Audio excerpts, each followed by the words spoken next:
Hello dear ಡಿಸ್ಟಿ aspirants, welcome to you ask I solve. ನನಗೆ ಇವತ್ತಿನ ದಿನ ಕಳಿಸಿರೋ ಕ್ವಶನ್ ಬಂದ್ಬಿಟ್ಟು ಟ್ರಿಗ್ನೋಮೆಟ್ರಿ ಮೇಲೆ. ಸೊ ಅದು ಕ್ವಶನ್ ಏನಪ್ಪಾ ಅಂತಂದ್ರೆ, if tan 5a tan 5a minus tan 3a minus tan 2a is equal to what ಅಂತ ಕ್ವಶನ್ ಕೇಳಿದ್ರೆ. So very interesting question. ನಿಮಗೆ 4 ಆಪ್ಷನ್ ಇದೆ.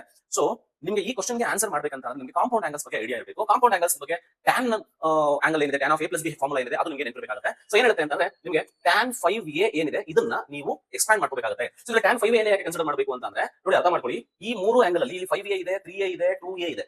ಇದರಲ್ಲಿ ದೊಡ್ಡದು ಯಾವುದು ಅಂತ ನೋಡ್ಕೋಬೇಕು. ದೊಡ್ಡದು ಬಂದು 5a ಇದೆ. ಸೊ tan 5a ನ ಎಕ್ಸ್ಪ್ರೆಸ್ ಮಾಡಬೇಕು. tan 5a ನ ಈ ತರ ಬರ್ಕೋಬೇಕು, tan 3a plus 2a, tan of 3a plus 2a, 5a ನ 3a plus 2a ಅಂತ ಬರ್ಕೋಬೇಕು. ಇದಾದ ನಂತರ ಏನ್ ಮಾಡ್ಬೇಕು ಅಂತಂದ್ರೆ, tan of a plus b, ಇದು ಕಂಪ್ಲೀಟ್ ಆಗಿ a ಅನ್ಕೋಬೇಕು, ಇದನ್ನ ಕಂಪ್ಲೀಟ್ ಆಗಿ b ತರ ಟ್ರೀಟ್ ಮಾಡಬೇಕು. ಅವಾಗ ಏನಾಗುತ್ತೆ, tan of a plus b formula ನಿಮಗೆ ಗೊತ್ತಿರುತ್ತೆ. tan of a plus b formula ಬಂದ್ಬಿಟ್ಟು tan a plus tan b divided by 1 minus tan a tan b ಅಂತ. ಸೊ ಆ ಫಾರ್ಮುಲಾ ಅಪ್ಲೈ ಮಾಡಿದ್ರೆ ನಿಮಗೆ ಏನಾಗುತ್ತೆ, tan a ಅಂದ್ರೆ ಏನಲ್ಲಿ 3a plus tan b tan 2a ಆಗುತ್ತೆ, all divided by 1 minus tan a ಅಂತಂದ್ರೆ ಅಲ್ಲಿ 3a ಆಗುತ್ತೆ into tan 2a ಆಗುತ್ತೆ.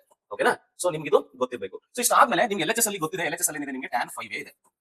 ಈ tan 5a ನ ಇದ್ರ ಜೊತೆ ಮಲ್ಟಿಪ್ಲೈ ಮಾಡಬೇಕು. ಎರಡು ಟರ್ಮ್ಸ್ ಗೆ ಈ tan 5a ನ ಮಲ್ಟಿಪ್ಲೈ ಮಾಡಿ ಕ್ರಾಸ್ ಮಲ್ಟಿಪ್ಲೈ ಮಾಡಬೇಕು. ಮಲ್ಟಿಪ್ಲೈ tan 5a into 1 ಏನಾಗುತ್ತೆ, tan 5a ಆಗುತ್ತೆ. ದಟ್ ಇಸ್ ಈಕ್ವಲ್ ಟು, ಇಲ್ಲಿ ಮೈನಸ್ ಇದೆ, ಮೈನಸ್ ಈ tan 5a ನ ಇದಕ್ಕೂ ಮಲ್ಟಿಪ್ಲೈ ಮಾಡಿ. ಅವಾಗ ಏನಾಗುತ್ತೆ, tan 5a into tan 3a into tan 2a that is equal to, ಈಗ ಆನ್ಸರ್ ಹೇಳ್ತದೆ, ಇದನ್ನ ಮಲ್ಟಿಪ್ಲೈ ಮಾಡಿ ಕ್ರಾಸ್ ಮಲ್ಟಿಪ್ಲೈ. ಇನ್ನು ಇವೆರಡು ಉಳಿದಿರ್ತವೆ ಆನ್ಸರ್ ಅಲ್ಲಿ. ಇವೆರಡು ಏನಿರುತ್ತೆ ಆನ್ಸರ್ ಅಲ್ಲಿ ಅಂತಂದ್ರೆ ನಿಮಗೆ tan 3a plus tan 2a ಉಳಿದಿರುತ್ತೆ. ಸೊ ವೆರಿ ಸಿಂಪಲ್ ಅಂತಮ್ಮ. ಸೊ ಇದನ್ನ ತಗೊಂಡೋಗಿ ಆ ಕಡೆ ಕಳಿಸು, ಇದನ್ನ ತಗೊಂಡೋಗಿ ಈ ಕಡೆ ಕಳಿಸು. ವೆರಿ ಸಿಂಪಲ್ ಆನ್ಸರ್ ಬರುತ್ತೆ ನೋಡಿ. tan 5a ಇರುತ್ತೆ, ಇವೆರಡು ಟರ್ಮ್ಸ್ ಈ ಕಡೆ ಬಂದ್ರೆ minus tan 3a minus tan 2a that is equal to, ಆ ಕಡೆ ಏನಿದೆ ಈ ಕಡೆ ಏನಿಲ್ಲ, ಇದು ಫುಲ್ ಮೂರು ಫ್ಯಾಕ್ಟರ್ಸ್ ಇದೆ. ಆ ಕಡೆ ಏನಾಗುತ್ತೆ ನಿಮಗೆ tan 5a into tan 3a into tan 2a ಆಗುತ್ತೆ. ಸೊ ಕೇಳೋದು ಕೂಡ ಅದೇ question, tan 5a minus tan 3a minus tan 2a ಏನಾಗುತ್ತೆ, ಪ್ರಾಡಕ್ಟ್ ಆಗುತ್ತೆ. tan 5a into tan 3a into tan 2a ಆಗುತ್ತೆ. ಸೊ ನಿಮಗೆ ಆಪ್ಷನ್ ಸಿ ಕರೆಕ್ಟ್ ಆಗುತ್ತೆ. ನಿಮಗೆ ಆಪ್ಷನ್ ಸಿ ಕರೆಕ್ಟ್ ಆಗುತ್ತೆ ಪ್ರಾಡಕ್ಟ್ ಅಂದ್ರೆ. ಸೊ ಇದ್ರ ಜೊತೆಗೆ ಇನ್ನೊಂದು ಟ್ರಿಕ್ ಏನಿದೆ ಅಂತಂದ್ರೆ, ಸಿಂಪಲ್ ಆಗಿ ನೀವೇನಾದ್ರೂ ಹೇಳ್ತೀವಿ ಅಂತಂದ್ರೆ, ಇಲ್ಲಿ 5a ಇದ್ದು ಇವೆರಡು ಸಮ್ ಏನಾದ್ರು ಇಲ್ಲಿದ್ರೆ ನೆಕ್ಸ್ಟ್ ಅದು ಆನ್ಸರ್ ಬಂದ್ಬಿಟ್ಟು ಪ್ರಾಡಕ್ಟ್ ನಲ್ಲಿ ಬಂದ್ಬಿಡುತ್ತೆ. ಸಿಂಪಲ್ ಆಗಿ ಇನ್ನೊಂದು ಎಕ್ಸಾಂಪಲ್ ಕೊಡ್ತೀನಿ ನೋಡಿ. ಈಗ ನಿಮ್ಗೆ ಏನಾದ್ರು ಹಿಂಗಿದ್ರೆ, so tan 7a minus tan 4a